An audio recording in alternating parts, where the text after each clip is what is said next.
So we are in Joshua chapter 7 and verse 10.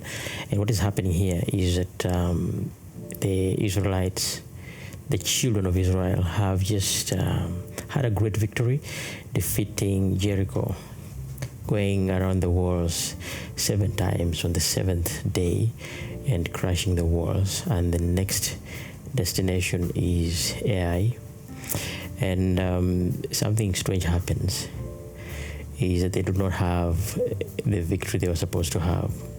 And Joshua is very disappointed because this is not consistent with the promise that the Lord has given them, saying that, he has handed these cities over to them to defeat them and to take possession of them.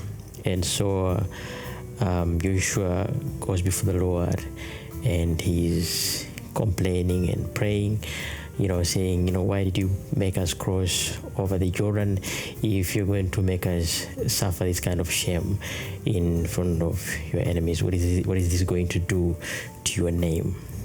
Basically, how is this thing going to affect the testimony that the nation have about the God of Israel?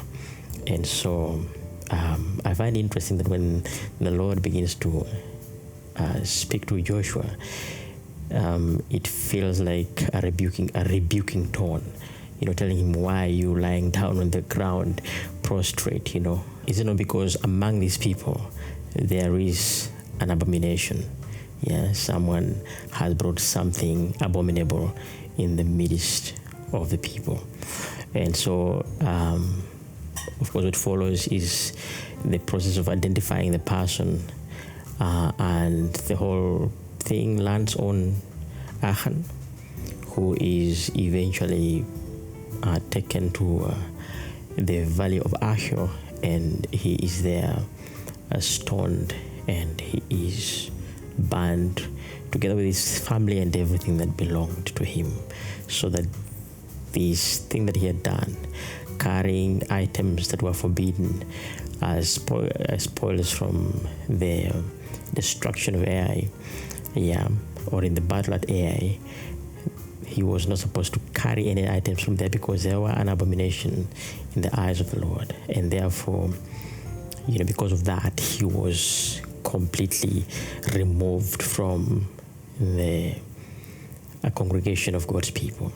And yes, made me, the thought that came into my mind at this point is, I look at Joshua as doing intercession for God's people now that they're having defeat from the enemy, and it is expected that if they are working according to the will of God, then they are supposed to be, how do I put it?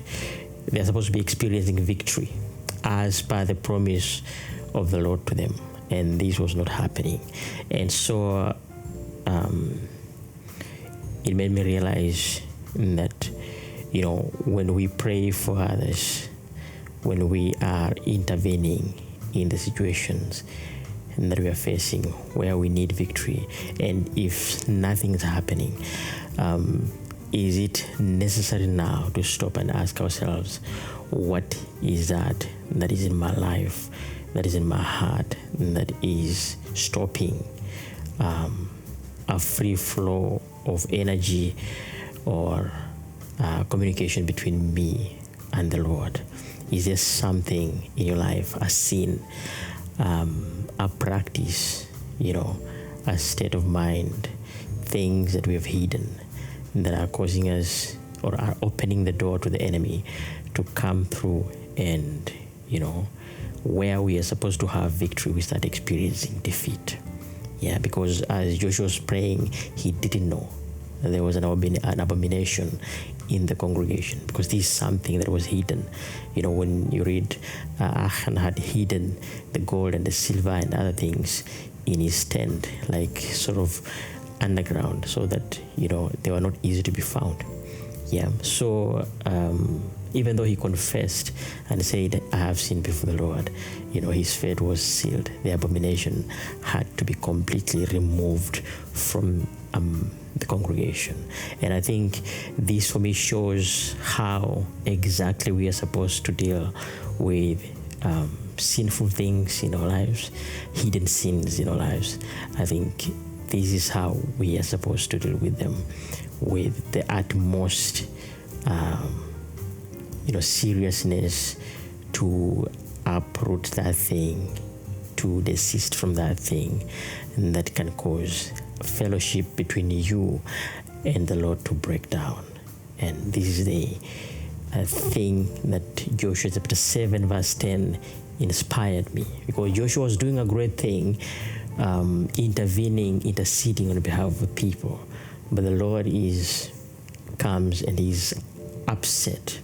He is upset, but we know that his intercession was to find out what is wrong, what have we done. And I think sometimes when we don't know what we have done, when we don't know what is happening, we have checked our lives and we think we have done all we can to know, to check to see, and we are not seeing anything. I think the Lord is able to shine through our hearts and reveal these things that are hidden, and that we need, because victory is a must for us believers. So I hope this small encouragement opens your eyes about that, and that you will try to see that there are no things. Even when we're in fellowships, we are holding hands, sometimes praying and asking God to answer certain prayers, and sometimes prayers don't come. And the question becomes, what is that thing in this unity that we're having right now?